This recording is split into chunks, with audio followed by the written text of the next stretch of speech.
How you doing, YouTube? This is my reaction to tonight's Raw for December 15th. So tonight, Gunther opened up the show after defeating John Cena.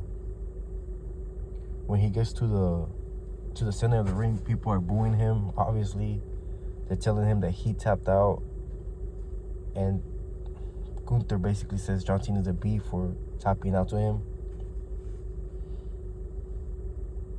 But Gunther does get kicked out of the arena by Adam Pearce.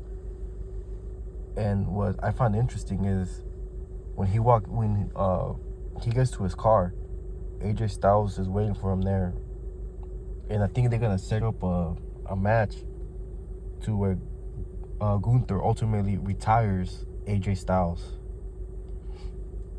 So I think that's gonna be in the plans for the future. The next match, I really didn't. Well, the first match, I really didn't pay much attention, but it was the Usos versus the New Day, which the Usos ultimately won. And there was a backstage segment of Paul Heyman wanting to know who the Masked Man is and wants him in the division. And then after that, we have Io Sky and Rhea Ripley. They're walking down to the ring, and they get ambushed by the Kabuki Warriors. What's her name?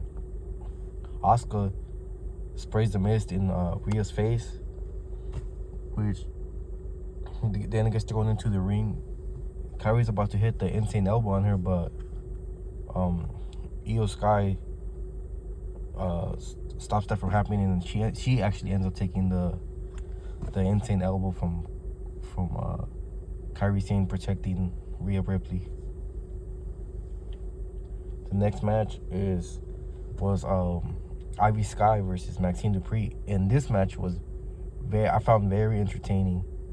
Maxine is, I think she's gonna be a future world champion, but the match starts out quick with Ivy now trying to get a quick roll up, which doesn't happen, and then a transition to what's her name, Maxine Dupri,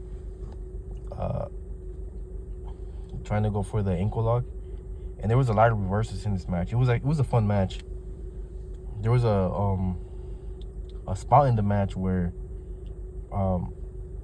Ivy has Maxine has her carried, and Maxine does kind of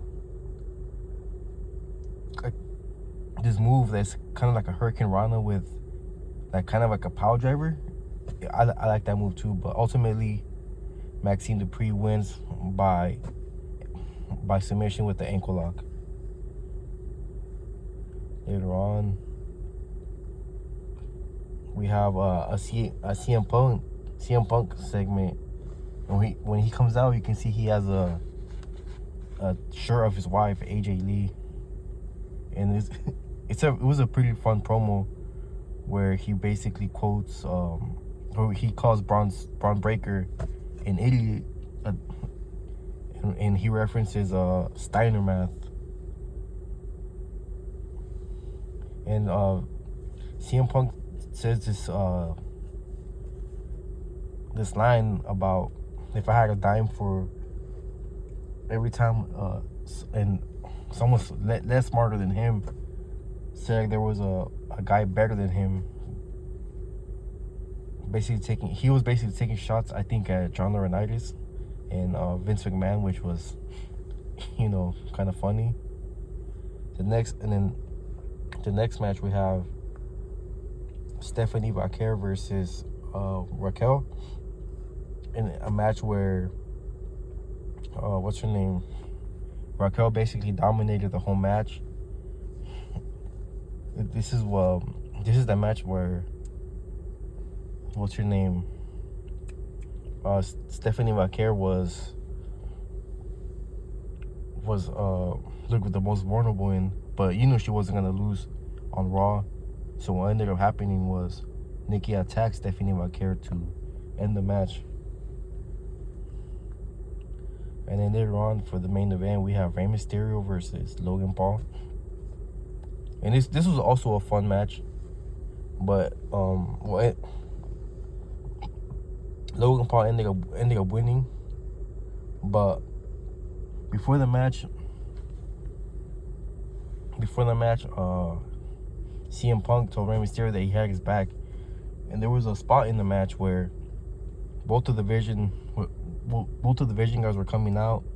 It was Braun Breaker and Bronson Reed, and CM Punk attacks them both with the chair. And there's a spot too where Paul Heyman gives Logan Paul the brass knuckles, which Ray counters and goes for the 619, which causes Logan Paul to drop the brass knuckles. And when Ray goes to pick them up, he gets curb stomped by the Masked Man, which Logan Paul takes advantage of it and gets the 1-2-3 on Ray.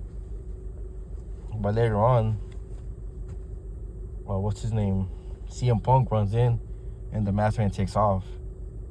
He goes to the crowd and removes his mask, and it ends up being Austin Theory. And CM Punk is on the corner, basically talking crap to him, but he doesn't see Braun Breaker, and Braun Breaker spears him, and that's how the show ends. I'll give this show I'll say a 7 out of 10 rating for tonight's Raw.